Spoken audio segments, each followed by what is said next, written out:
English Premier League returns after 100-day hiatus, but not everyone is happy. It's been 100 days since a ball was last kicked in the English Premier League, and whilst many fans are getting excited about the restart, not everyone is convinced that now is the right time to return. On Wednesday, Aston Villa hosts Sheffield United, while Manchester City faces Arsenal. All of the league's remaining 92 fixtures will be held behind closed doors. However, a recent YouGov survey found that 48% of adults thought the Premier League was returning too soon as the UK emerges tentatively from lockdown. The restart comes at a point when some regions, such as the northwest of England, have been identified as potential hotspots for the virus, with infection rates decreasing more slowly. There have also been concerns whether fans might congregate outside of stadiums, notably in the city of Liverpool, where Jurgen Klopp's side could clinch its first league title in 30 years with victory over local rival Everton on Sunday if Arsenal beats Manchester City. There had been talk of staging the match at a neutral venue, but the teams have since been permitted to play the game at Everton's Goodison Park. Liverpool's Mayor Joe Anderson had initially opposed the idea, but has recently stated his support of games being held in the city. The two rivals have united in encouraging fans to stay at home, but lifelong Liverpool supporter and season ticket holder John Cooper says authorities need not worry. People underestimate football supporters in general, Cooper told CNN Sport. Overall, I think people have the impression that supporters are thick, but I think you will see a lot of common sense when the games do start. Too soon? Cooper is part of a group of fans who have traveled home and away to watch Liverpool play for decades. They've all missed their regular fix of football, and say seeing their side lift the Premier League trophy will be a welcome boost to morale. However, they don't all agree on whether now is the right time to return, and say lessons should be learned from Liverpool's Champions League match against Atletico Madrid, which was controversially played on March 9. Professor Tim Spector, from King's College London, has said the region saw a spike in cases after the game was played in front of a packed Anfield Stadium, weeks before lockdown was implemented. The UK currently has 298,136 confirmed cases of coronavirus, with 41,969 deaths, according to the latest figures. I think it's too soon for them to bring football back.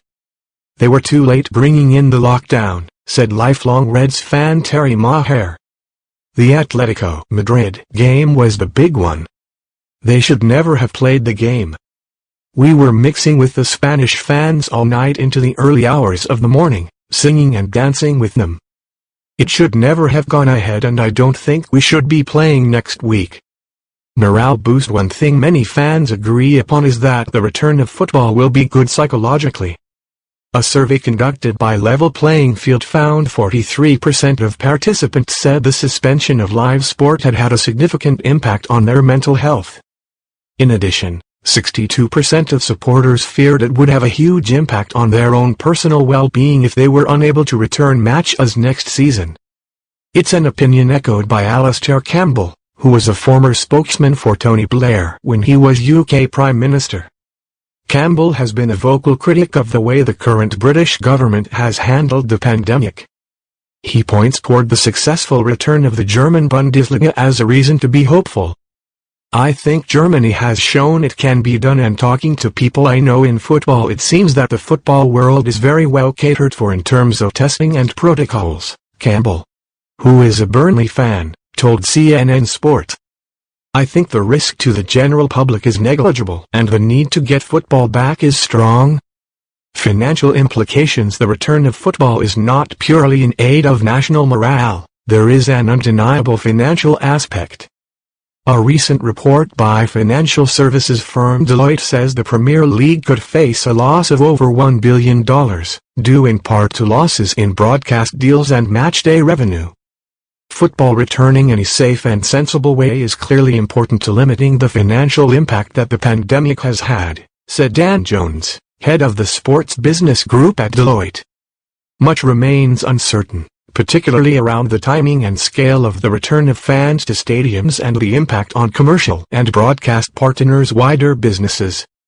Safety guidelines. Much like the Bundesliga, Premier League teams will have to adhere to strict guidelines that outline who is able to enter the stadium on game day. The stadiums will be split into red, amber and green zones with only 300 people permitted to enter and all encouraged to obey social distancing rules.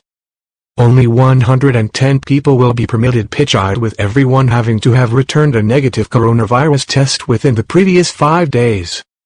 Match balls, corner flags and goalposts will be deep cleaned during the game, but substitutes and coaching staff will not be required to wear protective masks in the reconfigured technical areas. Teams will also arrive separately at the stadium and enter onto the pitch at staggered times in order to minimize the risk of infection.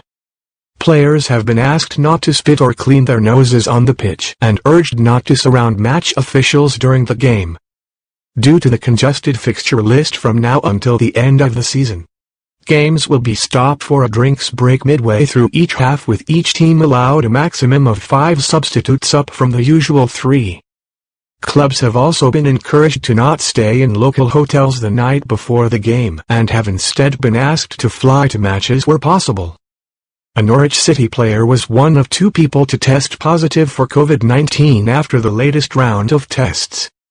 Black Lives Matter names on the back of players' jerseys will be replaced with Black Lives Matter for the first 12 matches of the season as the Premier League responds to the anti-racism protests that have spread around the world, sparked by the death of George Floyd.